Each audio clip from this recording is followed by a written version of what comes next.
everyone, so moving on to video number 2 now. I'd like to talk to you a little bit about Treat Thursday. This was something I devised at the end of last year as a way of giving myself to look forward to something during the week. Because my day-to-day life can be quite monotonous and quite, not much goes on. Because I do, as I say, it does, really hot here. Sorry, going off on a tangent, just this room's suddenly got really hot. But yeah, I do feel quite, as I say, I do find it quite hard to kind of do things, because it just involves a lot of effort. But once a week on Thursday, I do try and get out and about, and it does do me the world of good. I can't do it every day, as I say, for financial reasons it costs a fair amount of money, and also just because I won't have enough energy to do it anyway, because it does take a lot of energy. But once a week is something, it just brightens up my week a bit, gives me something to look forward to. I highly recommend creating some system like this, as I do think it's a very good way of boosting your mental health, even if it's just one day a week. The rest of the week might be really crap, but you get on that one day of the week, you have got that one thing to look forward to, which could take you, just a change of scenery can sometimes do the world of good. It can just clear away a few cobwebs, even though those cobwebs then return, but it just keeps them at a lower level so they don't build up too much. So last week I went to Portsmouth. I hadn't actually been anywhere for a while because of the school holidays and crowd, so my Treat Thursdays have been limited to where I live, and were just about me walking around the shop, smooching around. And I actually on one Treat Thursday I'll show you, I actually ended up getting 3 of these, but I'll just show you one. I've got 2 others, but they're different designs. Got one of these little retro egg cups that I'm very pleased with. I've got that on one Treat Thursday where I live. On Treat Thursday, the idea is that I'm allowed to buy myself something within £10. Usually I would spend a lot less than £10. It usually would be a very small amount, like say £3 or £4. But it's just a day where I'm allowed to just say spend a bit more on myself, on things I wouldn't normally buy. Not the things you need to live, not just like normally all my money just goes on food really, because I'm not a big spender. I would say actually pretty much all of my income, other than like household utilities, goes on food. So yeah, I'm a very small spender, because I'm not really very a materialistic person. But it just means on that day. Oh, and books. I do spend a fair amount on books, but apart from that, it's just food and books mainly. But yeah, so I'm allowed to, treat myself to something maybe a little bit different. If I think, to do a little bit of retail therapy on a very small scale, and to get out, to go somewhere else, ideally. So anyway, so I thought I'd let you know a little bit about that. That ties into my other point I just wanted to say very briefly, which is about energy. I don't know about you, and it's just speaking purely as an autistic person, but I do find my energy levels go up and down. I either have too much energy, and when I have too much energy, it's not actually in a good way usually. It can be just too much, like a kind of a sudden onslaught of hyperness, but not really knowing what to do with that energy. I become like a child who just wants to jump up and down and like run and stuff.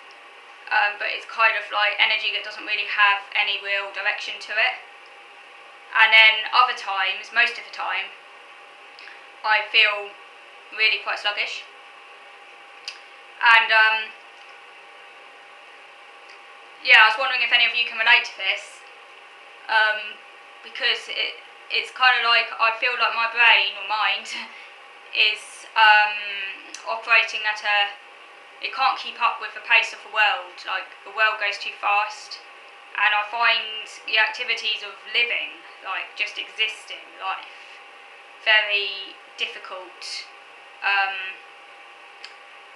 and they take a lot of effort. I've always had this. Obviously this is a lifelong problem. When I was younger, it's part of the reason why I never did any work when I was at school, and why I would just walk around the classroom. It's like I can't apply myself to things unless they really, really interest me. But the problem then is that when I become really, really interested in something, it's the only thing I can think about. The other problem is that it takes up all of my thinking, it takes up all of my energy, it's all consuming. I can't then, I then find it very, very hard to switch onto doing something else that isn't connected. Now I do try incredibly hard, really hard. I'm hoping to do some housework later on, so I do try incredibly hard, you know. But it is something that I find incredibly difficult, and I do spend a lot of my time procrastinating, just sitting there, not really wanting to get up, not really wanting to do anything, because it's so hard to move from A to B. It requires a lot of energy. This is an internal process. I don't think most people see this, but it's something that I feel very acutely. It's real difficulty just applying myself to anything that involves mental effort that isn't something I can focus on 100% and that isn't connected to my interests. And it just makes me feel very, very stressed. And then of course, it's like I find it really hard to execute or to get things done or to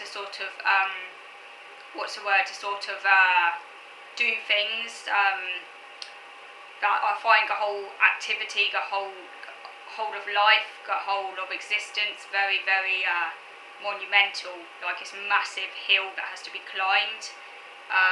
That is 100% effort, no release from that. Like this constant Sisyphean challenge that you constantly wait. It feels like you're wading through mud a lot of the time.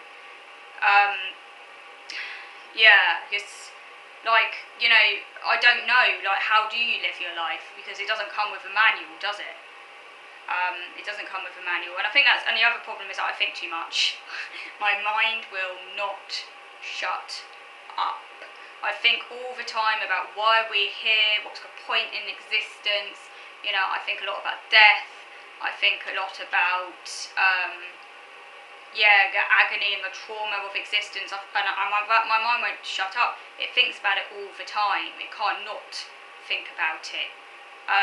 That's something that's a bit more recent that I think developed in my 20s. Before that point, I wasn't such a reflective person, but I've always had this problem with doing. I've always had this sluggishness, as I say, this kind of duality between being full of energy and not quite knowing what to do with that energy, to being really I just can't be asked, staring at the wall, zoning out type thing. It's like I'm either completely active or completely falling asleep, and I was just wondering if any of you can relate to that. I'm going to stop now. Anyway, I'm going to finish these videos now. I hope you all have a good week, and I look forward to speaking to you again next Wednesday. I haven't decided what I'm going to talk about next Wednesday. I'm aware that I haven't done some recipes for quite some time, and I might possibly, at some point, it might not be next week actually, but at some point in the future I hope to do another book review. Okay, so thank you for watching.